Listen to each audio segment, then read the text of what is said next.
CM Revanth రెడ్డిపై నమ్మకంతో 6 BRS ఎమ్మెల్సీలు కాంగ్రెస్ లో చేరారని తెలంగాణ ప్రభుత్వ విప్ ఆది శ్రీనివాస్ అన్నారు.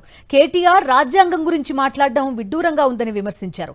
ఆగస్టు 15 లోపు రైతు రుణమాఫీ చేస్తామని స్పష్టం చేశారు. హరీష్ రావు రాజీనామాకు సిద్ధంగా ఉండాలని సవాల్ చేశారు ఆది శ్రీనివాస్. గౌరవ ముఖ్యమంత్రి రేవంత్ రెడ్డి గారిపై నమ్మకంతో, కాంగ్రెస్ పార్టీపై నమ్మకంతో, శ్రీ సోనియా గాంధీ గారు, మల్లికార్జున గారి నమ్మకంతో ఈరోజు 6 ఎమ్మెల్సీలు, ఇప్పటికే 6 ఎమ్మెల్యేలు వచ్చేసారు మిమ్మల్ని వదిలి. ఈరోజు 6 ఎమ్మెల్సీలు కూడా వచ్చేసిన సందర్భం. భవిష్యత్తులో అసలు నువ్వు పెట్టి ఎవరుంటారు? ఈరోజు పార్టీలు మారేటువంటి అంశంలో కూడా కేటీఆర్ గారు కూడా పెద్ద పెద్ద మాటలు మాట్లాడుతున్నాడు. ముందుగా పార్టీ ఫిరాయింపులను మొదలుపెట్టింది ఎవరనేది తెలంగాణ ప్రజలు తెలుసు. రాహుల్ గాంధీ గారి గురించి మాట్లాడుతున్నారు. రాహుల్ గాంధీ గారి కుటుంబం త్యాగాల చరిత్ర, కేటీఆర్ గారు మీది భోగాల చరిత్ర అంటారు.